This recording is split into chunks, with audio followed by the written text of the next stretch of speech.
Mamobi General Hospital, Kolebu Teaching Hospital, the Gan West Amasaman Municipal Hospital, and the Kanishi Polyclinic. So what has happened since we broke the blood contractors story, the documentary that exposed the extortion of money from patients and their relatives for critically needed blood transfusions? Our investigator, Francisca Encho, joins us here in the studio with an update. We'll also hear from you about your experiences, whether you're still paying illegal fees or not. But first, Francisca, how nice to see you. Thanks for coming. Thank you. All right. Now, what has happened since you and the team broke the first blood story? Okay, so basically, once the story broke, the stakeholders were all interested in what we brought out.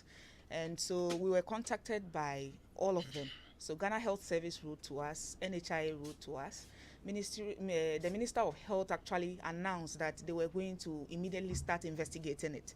And so both institutions, so NHIA was working together with the Ministry of Health. You know, they are both located in the same area now, so they work together on most things. So they decided to work together on it, and they set up a committee just to work on this particular story. And so the committee went out to the field to try to see if they can confirm anything that we brought out, whether they can confirm it or find out it is false. And so then the Ghana Health Service also set up their own committee and then started investigations into it. And so it's taken, this story, we brought this story out in June last year. So it's been a year already.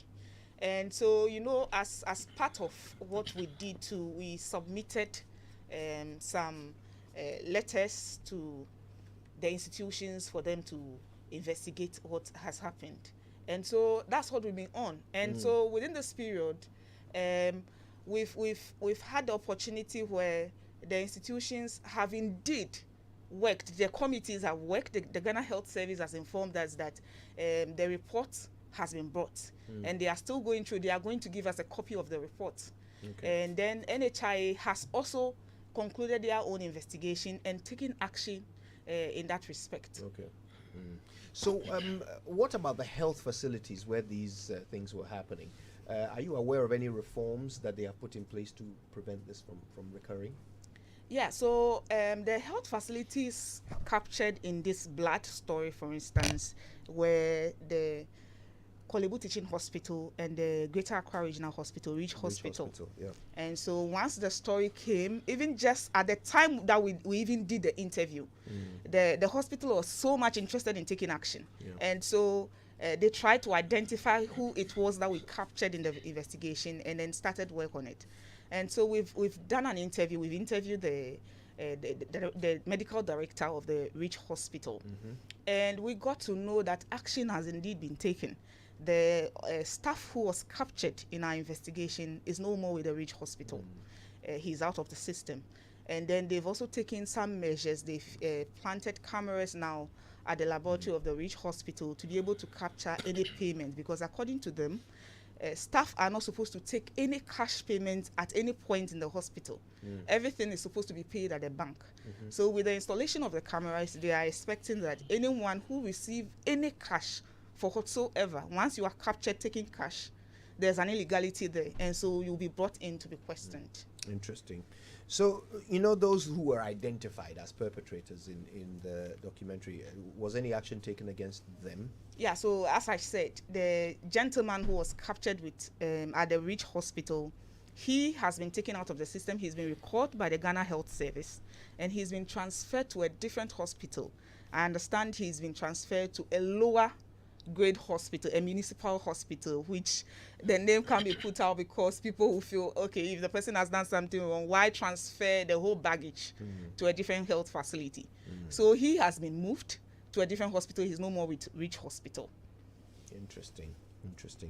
We're going to play the interview that you had with Dr. Sofrenyo, but just before we do that, I mean, what are your final thoughts on this? Any thing else you can tell us about the story, or your own impressions of what else can be done to minimize these occurrences? So I personally think when we spoke to the authorities in charge of blood, all they kept saying was that it was because of the low donations that people were trying to patronize on the urgency of people needing blood. I personally feel that aside the low donations, if, for instance, blood transfusion should be also brought under NHIA. If it is brought under NHIS, for instance, the processing fee they've been charging, which some people have taken advantage to charge people illegal fees. If that processing fee is put under NHIS, it will solve a lot of these things. Because the processing fee is, some hospitals are taking 200, some hospitals are taking 150. And if somebody, for instance, needs like 8 units of blood, you are paying 8 times the 200 Ghana cedis. Oh, my word. That's a lot of money. Yeah. And so someone who cannot afford it will end up losing a relative. So if we could bring it under NHIS, it would do us all a lot of good. Wow, that's a great recommendation. Now let's listen to Dr. Srofenyo himself, the Director General, the Medical Director of the Greater Accra Regional Hospital. Here's what he had to say. Incidentally, that gentleman, just around the time of this news, had been recalled from the headquarters and transferred to another hospital. So currently, as we speak now, that gentleman is no more at the Greater Accra Regional Hospital. Definitely, we also didn't want him to remain in the blood bank here. I must say that after the story was aired, the following day, I had a tip-off from somebody who told me that he saw somebody coming out with blood from the ambulance office. So immediately I was given this tip-off. I just marched there, and lo and behold, I saw a fridge under the ambulance teams, the table in their office. I saw a fridge under the table. And this was not usual to have a fridge under the table. So I decided to open it, and lo and behold, there was blood in the fridge. And when I questioned further, the officer who was engaged in putting blood in the fridge was brought to my attention. And so we quickly seized the fridge. So what we did was to quickly hand over the case to the police officially. We took the police there to arrest the officers. These are officers who are being paid by government to serve as ambulance drivers, ambulance crew. Their job was not to deal in blood, but they found themselves dealing in blood. So immediately we did that. We also reported the issue to the headquarters of the National Ambulance Team. We reported the case to them, and also the case also is in the hands of the police. And as we are talking here now, the police are handling the case. They are doing further investigations to understand the full ramification of what happened, so that they will know what eventual punishment to mete out to the culprits.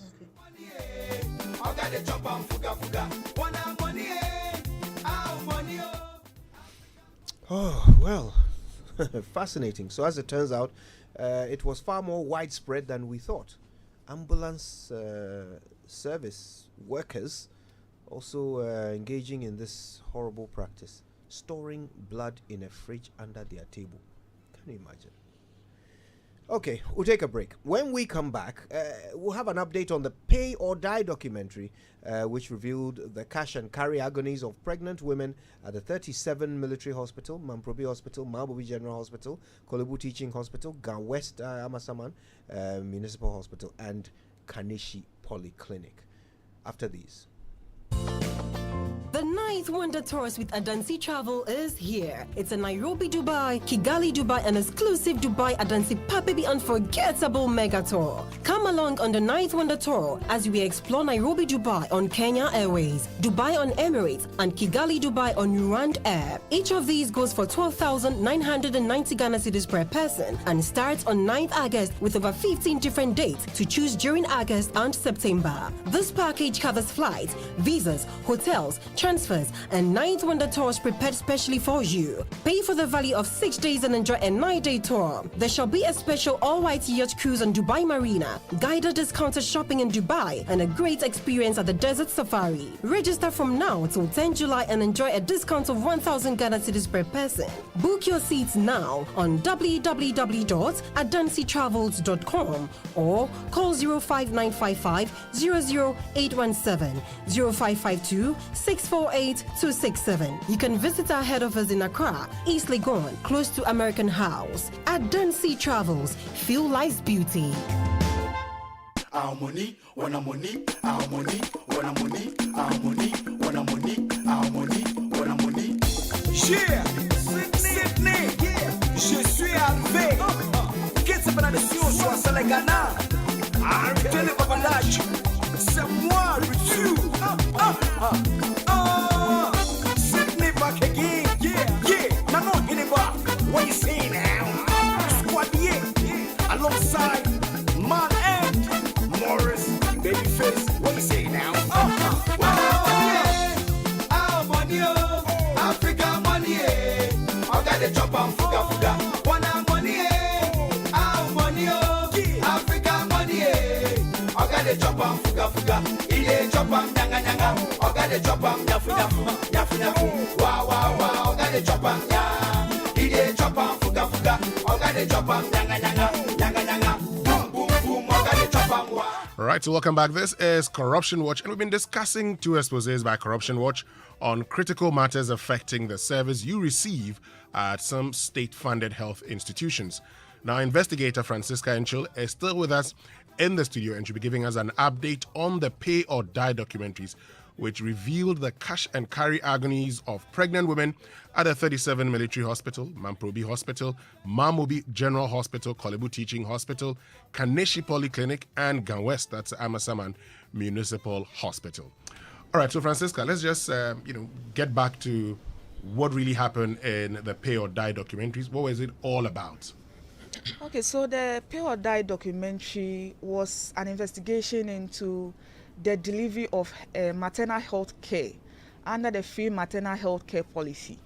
And so the investigation was able to establish that health facilities that we picked randomly, the Kolebu Teaching Hospital, Ridge Hospital, 37 Military Hospital, Mamobi, Mamprobi, we picked them randomly, but then the investigation was able to establish that they were all charging patients who were NHIS subscribers illegal fees, because these NHIS subscribers are supposed to enjoy maternal health care for free, from antenatal, which includes scans, lab tests, medication for antenatal, then delivery, which includes vaginal delivery and cesarean section, and it includes any complication that arrives during the delivery, and then postnatal, which includes the child care and then the care of the mother herself after delivery, which includes any complication that comes after delivery.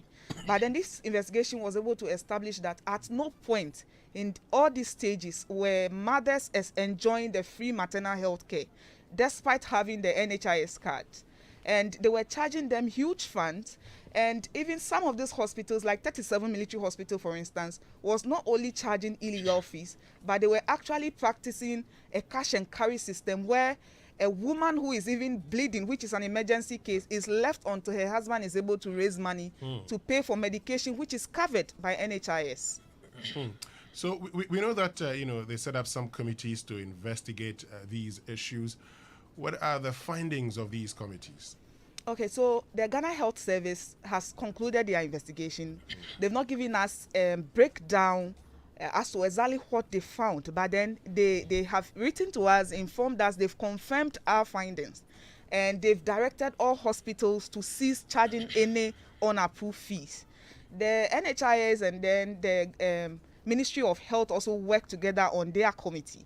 Their report is also out, and they also confirmed the findings in our investigation. So as part of that, they confronted the hospitals about what our findings are. And then the hospitals also admitted. Some of these hospitals actually pointed out that the reasons why they were charging the illegal fees was because the tariffs they were paying on service and drugs was lower than what they are supposed to pay. And so as part of that, NHIS decided to review the tariffs they pay to the health facilities. Okay. So from the 1st of this month, the review took effect, where the tariffs have been increased by 30%. Okay. Yeah, so because they are trying to cure that argument of your tariffs are low, that's why we are charging the illegal fees. And aside that, we also submitted receipts of victims to NHIA as proof of the illegal charges. NHIA has also been able to deduct payments from the hospital's money that was with them that were supposed to pay to the hospitals. They've made the deductions and made refunds to the victims who were illegally charged. Okay. Yeah, so far that's what has happened. We went to NHI on the 19th of May and then took the payment for the victims. They've all been paid. It was above 16,000 cedis for the 8 victims, and they've all received refunds of their payment. Oh, that's good. I mean, that's great news to hear. And talking about refunds, some of the subscribers who had their monies refunded to them have joined us in the studio to share their experiences with them. Kojo will be speaking to them shortly. They are Jerry Kumson and Bernard Ofori, who, after making all these payments, lost his baby just 4 days after delivery. Right, okay. You're still listening to Corruption Watch on Joy 99.7 FM. So let's meet our guests. And today we have with us 2 people who have been at the mercy of this failed system, Mr. Jerry Kumson and Mr. Bernard Ofori. Now, Mr. Bernard Ofori will speak in local language, but we will translate. So good morning, gentlemen. Thank you for being here. Good morning. Thank you. Okay. So let me start with you, Mr. Kumson. When you went to the hospital, what were your expectations? Well, I went with a very good expectation. That wasn't my first time of going to the hospital, precisely Kolebu Teaching Hospital. So after I was transferred from where my wife was initially attending the antenatal to Kolebu, I had about 600 cedis on me, and I was thinking her being on the NHIA policy, she was just going to be attended to at any point in time when she gets to the hospital. So we got there, and the frustrations regarding monetary aspect was just so much, and my expectation wasn't as expected.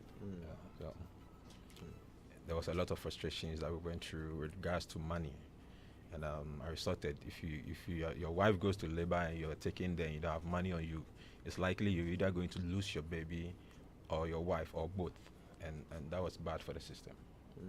So that was my experience. Right. So frustrations regarding money. Yes. Please. Specifically, what happened? Well, we got there, and she was admitted. And at any point in time, they will tell you to go they'll prescribe medication for you, which they point to a place for you to go and get the medicine. And as to whether you have the amounts to pay or buy for that medicine, that is another story.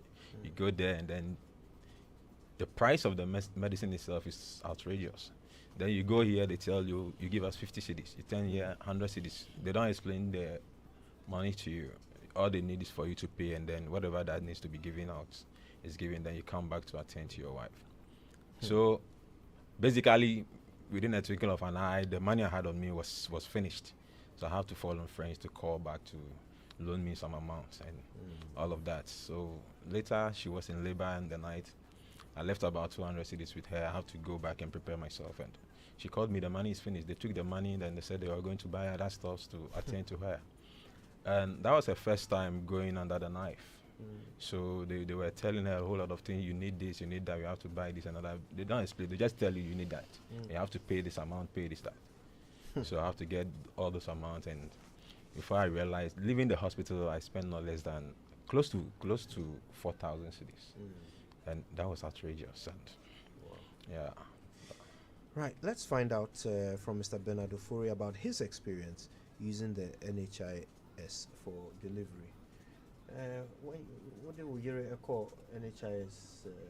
So, and then you see.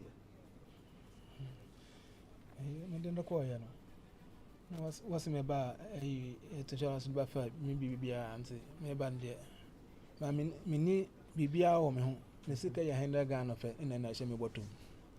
It's a buy, I wanna yaba was you. Moko trade we 1.5 city. I'm sick as a handle gun. I'm in a buyer. Hey, no, if we send a dear catch him say, my bar had to insurance for Bibiana, says I'm William de Mine, I'm women day. And the editor boo. I want to miss Madame Francisca. No, be some then, of course, no, so but my wife will buy her. About say, in me, Miss Miss Kabiamo. No, Madame Francisca, one so more boy me. Me, we're going to trust Edro no more. Bye bye, dear.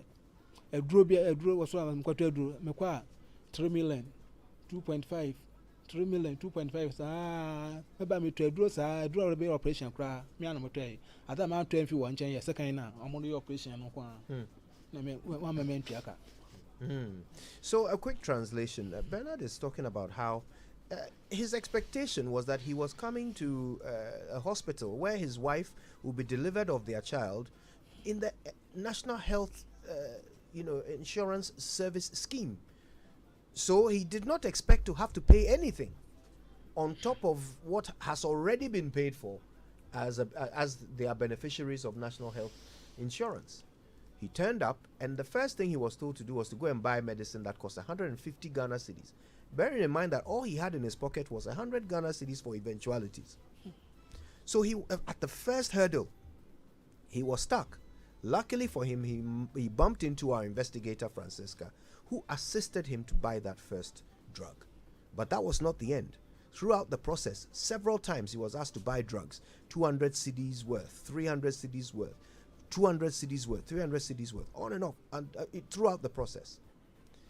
And he talks about how the only thing he was not asked to pay for were the scalpels and knives that the doctors used for the surgery. And see, we are now BBI call for an our friend the Messankam. Oh, friend, when you weekend, Nakola Nephew. Upon me buy upon Sakola, no, some. A crack say we will not dare change what I could watch. We come papers way. Me, we have a crown will credit the Mojes and so. Yabayan, Yajime, 200 Ghana citizens. You to me, I would general listeners from Aquaphobia by my Chamano. And the middle name is a Miss Madame Francisca, my friend, no buy, on no buying what press, more so, or more, and I moved to me dark while I'm mammy. Some infanical in Cassiano. So I asked him whether the process went smoothly, and he says sadly he lost his child just a few days after delivery, and he says even that was another headache on its own. How to secure the body of the child, being sent back and forth to the mortuary, and still being asked to pay for all kinds of things, including a blood transfusion that was done for the child that was dying. He was asked to pay money after the child died to replace the blood that was used. And at that point, he was at his wit's end. He again had to rely on the benevolence of our investigator, who came and argued with, those who were seeking to charge all of these amounts, until eventually what was done, what needed to be done, was done. So let me bring in once again Mr. Jerry Kumsen. As I understand it, there have been some refunds. Is that correct? From the service? Yes, please. Okay. What exactly has been refunded? As I said, we paid huge sums of money at the hospital, and not all the amounts did we receive receipts on. The later we were able to ask for receipts. We gathered them when we found out that we were not supposed to pay such monies, and then thankfully I was told multimedia was just investigating about the program, so I was called upon to come in with my stories. So the receipts in my possession was summing up to about 3,700 something. Yeah, and that was what I gave out. Others were not receipted, so I didn't get receipt for those amounts spent. So the ones that I had in hand was close to about 3,700, and I give that one out. And thankfully, through multimedia, the NHI refunded the money, and I'm thankful for that. Mr. Ofori, now once I can refund Biara. 3,536. Also, Sika, but the receipt in the senior, no more receipt in the Arabians. Mamma can't Madame Francisca, 3,536. The Messaka. So, what is it? Motibian Unsan can the Messaka. Shazan. I don't know where you just did easy. Why isn't more? Now you're like a simple operation. You say, when I'm a yamiansa. I'm up on me, no, was no down. Your course from the science, and then China have no core. We never trauma. Hospital, my most again. A operation for no more cardian. I feel there. Oh. Bernard tells the story of how even the surgery that was done on his wife, the stitching was not done properly afterwards, and that created complications that he had to go and resolve at a different hospital later. And these are the experiences that our two guests went through. My understanding is that we have Mr. Berima Sapong on the line. We don't. Oh, I think we will be doing that next, right after these messages.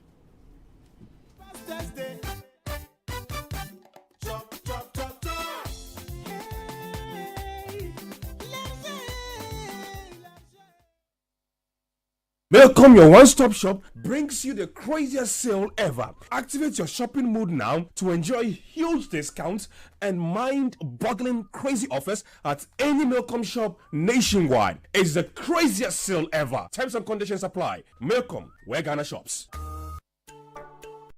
Baby, try out different tastes and flavors isn't just about giving them a change of taste. This helps to develop their palate and prepares them better for accepting varieties of adult food as they grow. So go ahead and try any of our 6 Cerelac variants, that is wheat, maize, rice, biscuity, fruit pieces, and millet. Remember, each bowl of Cerelac contains goodness that helps your child's normal growth and development. Cerelac, it's all good, Mum. This advert is FDA approved.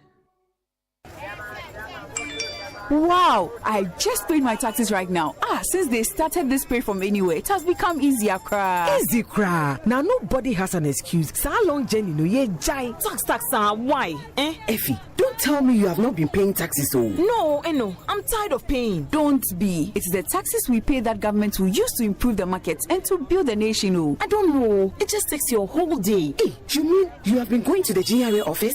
Effie, unye current, cra. Come and join us. So I'm not paying taxes, no. Pay your taxes online, at the bank, or from your phone. Together, we can build a great nation. GRA. Have you?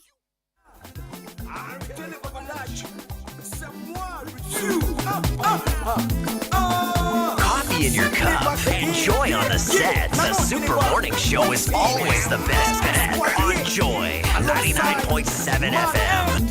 Morris, babyface, what you say now? Money, Africa money, I got the chop and fuga. Wanna money, money, Africa money, I got the chop and fuga.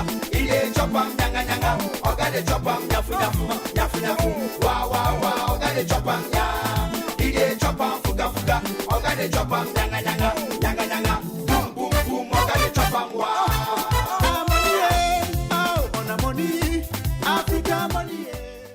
This is Corruption Watch. We're bringing you an update on all that's been going on since the Pay or Die documentary was done by Corruption Watch last year. Now, our guest is Mr. Berima Sapong. He's the Communications and Media Relations Manager at the NHIA. Berima, it's good to see you. Thanks for coming. Thank you, my brother. It's good to be here. All right. Now, the NHIA set up a committee to investigate this issue. What's been the outcome of the committee's work? Well, let me say a very good morning to yourself and our cherished listeners. Kojo, I must commend Corruption Watch and Multimedia for such a fantastic job. Upon the investigations, the board and the management of National Health Insurance Authority found it necessary to put together a task force, as you mentioned. And the purpose was to basically confirm the findings of the investigations. The findings were confirmed, and then the monies were retrieved and paid to affected persons or our members who fell victims in that saga. So, in a nutshell, we have gone ahead to investigate further. We've taken the monies from these providers who did not deserve to take the monies, and then we've given it back to our members who suffered this kind of auditing. All right. Now,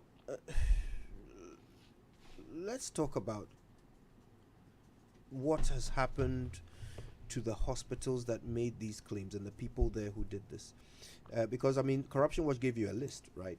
Yeah, So sure. were you able to, first of all, check and determine whether these hospitals actually made insurance claims in the names of these victims who had already been made to pay these illegal bills? Kojo, yes, we made our checks and we confirmed that indeed these hospitals had taken monies from our members unduly. And we also confirmed that they had brought forward claims containing these payments. And that is what actually gave us the audacity, the authority to take the monies away from them. So yes, we have gone ahead to advise and caution, and where we've seen a lot of these cases where punishment is due, we do. Sometimes we take away the credentialing of some facilities. Looking at the magnitude of the act, we decide that we are not going to work with you again, or in the interest of the public who are also in need of the services that you provide, we prefer some other punishments. So we've taken... Like what? What other punishments? Sometimes, like for instance this one, we took the monies from them. Other times we can suspend you without necessarily cancelling your contract. We can suspend you. I remember years back, a particular doctor was jailed for about 10 years. Yes, and somebody who aided and abetted him also was jailed for about 5 years. So people can get jailed for, I mean, it's a crime. Insurance fraud is a crime. Sure. So in these particular cases, those facilities that took money from the patients and then made a claim for their insurance as well, that is clear insurance fraud. You have evidence of it. Why are you not prosecuting them? Kojo, on the issue of the prosecution, I think management, that's supposed to be left for management to take a decision. Management of who? Of what? Of National Health Insurance Authority. Of Where course, we you have work. where I work. Of course, we have our legal directorate, and so they look into all of these things and they take appropriate measures or actions. So in these instances, have they not determined that it is appropriate to prosecute those who are committing insurance fraud? Well, as it stands, those, if there are any such determination, they haven't come to my attention. I believe if management takes any such decision, they will let the public know at the right time. Now, some of these problems, we are told by the hospitals, they happen because the money for the covered services doesn't come from the NHIA. Either it doesn't come on time or it just doesn't come. Even after they have provided the services to the patients. And that is what makes some of the hospitals charge the patients directly. This is what they say. What is the NHIA's response to that? This is a very important issue. Yes, it has come to our attention through this investigation and even through our call center that these things go on. And our current CEO, thanks be to God, Dr. Bernard Okoboy, has engaged our providers and other stakeholders. And again, it came forth that hospitals, clinics, providers in general talk about the fact that their payments delay, and the fact that even the tariffs that we give to or we pay to these providers for medicines and services are on the low. So we have taken some actions, and as we speak, in fact, effective this month, beginning of this month, we have done upward increment of our tariff, and so whatever we're paying for medicines and services before July 2022 has been increased by 30%. What it then means is that if, for the purpose of this conversation, if we were paying, say, 100 cedis for treatment of malaria, going forward from this month, we are going to pay 130. that is good, and I believe that that can help solve some of the problems that providers bring forth. On the issue of the delayed claims, there isn't just a single factor causing delay of claims. A couple of factors. One, per arrangements with providers, the arrangement itself brings about delay, because usually the provider has got about 60 days to prepare the claim and submit. Some exhaust the 60 days, others submit on time, others even go beyond the 60 days. But whatever the case is, once you submit, per the same agreement, NHIS has got 90 days, which is also about 3 months. So because of backlog, we would usually use the 90 days to vet and process the claim and pay. So these arrangements even gives a window of about 5 months for you to owe them. And we realize that it is not helping. So now our CEO, as part of his vision for National Health Insurance Authority, has promised that in about 12 to 18 months, we are going to go fully digital. We are going to go fully electronic in terms of claims management. As we sit, our previous CEOs, and to the credit of Dr. Samuel Yawano, who the president blessed us with in 2017, and also Dr. Lydia Jani Selby, another doctor, also blessed. We were blessed with a CEO between 2019 and 2022. They did their best, and as we speak, we have about 42% of our claims being processed electronically. But the aim is to do at least 80%. We aim at 80 to 100%. This will close that gap of about 5 months. And so if we get there, you realize that the providers will not be complaining about delay of claims. So delay of claims is actually caused by, let me say, all of us in the game, because per arrangements, it delays, and then sometimes our providers also keep too long in submitting and all that. But we keep training them on the new system that we are bringing. In fact, last week there was a training in Accra. I think in the next 2 weeks or so there will be a training in Kumasi. We keep training them so that they will be able to cooperate in this new system that will ensure that we'll process claims very fast. So to clarify, I mean, you are funded by the National Health Insurance Levy, right? Yes, please. To clarify, do you receive it on time, and do you receive the correct amounts in order for you to do your work? Could you, if anybody denies the fact that we need some betterment in terms of releases, it won't help the conversation. What I would say is that, and that is the reality, that for some time now, government has been doing good. Government has been giving us monies, and for that matter, even though we are owing, we are unable to pay everything. Almost every month, we pay claims. But government can do better, or the releases can be transferred to us in a more, let me say, in a better way. So there are problems in terms of the timeliness. I wouldn't say there are problems. I would say it can be perfected. Why wouldn't you say there are problems? Because it can be perfected. so there are problems, are there not? Well, if you say so, but it can be perfected. That's what I'm saying. Okay, you mentioned earlier, I remember you mentioned that apart from what you were made aware of through the Corruption Watch investigation, you also get some complaints coming through your call center and so forth. Before you leave, we'll take that call center number just in case others need it. Sure. But I'm just curious, how widespread is this?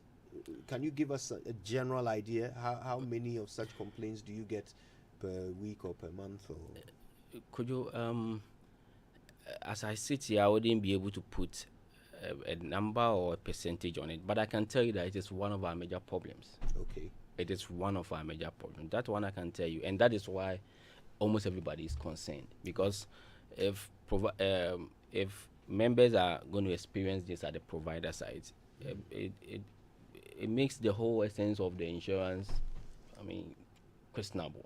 So it is a very major problem that we are facing, and that is why our CEO has outlined his vision that is going to take care of it. Usually when you have a problem and there's no solution, then there's despair. Okay. When there's a solution, then there's hope. So I hope And this we has will been get- happening all the way through, right? During the time you were blessed with Dr. Arno, it was happening. During the time you were blessed with Dr. Jani Selby, it was happening. And now with Dr. Okuboy, it's still happening, right? It is still happening, and the good news is that during all those periods, we took measures. In fact, I remember cases where in 2017 coming up, we used to go to provider sites. For instance, Tema General Hospital, it was a hot argument between the then CEO and then the then head of that hospital. We're taking people's monies for them and all that. We keep doing it, but what will solve it is, one, what we have done by increasing the tariff 30%, and two, trying to go fully electronic. And I would just make an appeal to our providers. They are partners, and I think if they are unhappy about anything like delays, like tariffs, it is better to engage NHIS than to punish the members. This is just a humble appeal. Let's be clear, they are not punishing the members. They are perpetrating a crime against the members. If you make a double claim, you take money from the customer and then you take money from the NHI, it's a crime. So in all this time, since you've been blessed with your 3 CEOs, how many of these people have you prosecuted? Because like I mentioned, I've already spoken about Dr. Ametepe. I may not have all the data here, but we have discredentialed a lot of facilities. We have suspended a lot of them. A lot of facilities have been punished. How many have you prosecuted for committing the crime of insurance fraud? So the one I mentioned, Dr. Ametepe, we've prosecuted. Any others? There could be others that I may not be aware. But how is that possible? I mean, you are the director of what's your job title here? Communications and Media Relations Manager. So at the NHIA. The good news is that NHIS is very big. I mean, we can decide to have a conversation on even not just prosecution, all that we have done about some of these things. No problem. I want to have a conversation about prosecution because there's a crime being committed. Okay, so I've given evidence that there has been a prosecution, but you are asking for a specific number You that I see, can this is supply your later. Biggest problem. You are getting phone calls about this all the time. Your call center is inundated with it, and you only know of one person who has been prosecuted for it. Do you not see that perhaps that is part of the problem? Exactly. That people can get away with it. That's why it keeps happening. Oh, I shouldn't challenge you on this. I mean, if people are prosecuted frequently, why not? It will stop it. But so he what also stops the NHI from doing that? A moment, Kojo. You know, prosecution is a matter of law. So usually you will leave it to the legal team of your authority. What they advise is what you do. So, like I said, for this subject, I will find out how many more have been prosecuted or are being prosecuted. But I can tell you, we are taking a whole lot of stringent measures that will calm it down. And we take on board your suggestion of prosecution. You talked if it's about not been Dr. done. Boy's vision. You explained it to us. That vision doesn't include plans to prosecute either. Oh, it does. You didn't mention that. I haven't mentioned. In fact, if you have time for me, the vision is called 5 Ds. 5 Ds. And the first D is we don't have time to go through all 5 okay, Ds. so I want to know about prosecution. So there's one bit of it that is data, utilization of data. So we take our data and realize that people are doing all these things, and then you go ahead and take proper decisions like you're talking about prosecution if it's not been done already. But I believe the media, the legal team has been doing their job, and I believe they are doing it. All right. Yeah. We've been hearing from Mr. Berima Sapong, who is the Communications and Media Relations Manager at the National Health Insurance Authority. We thank you very much for your time.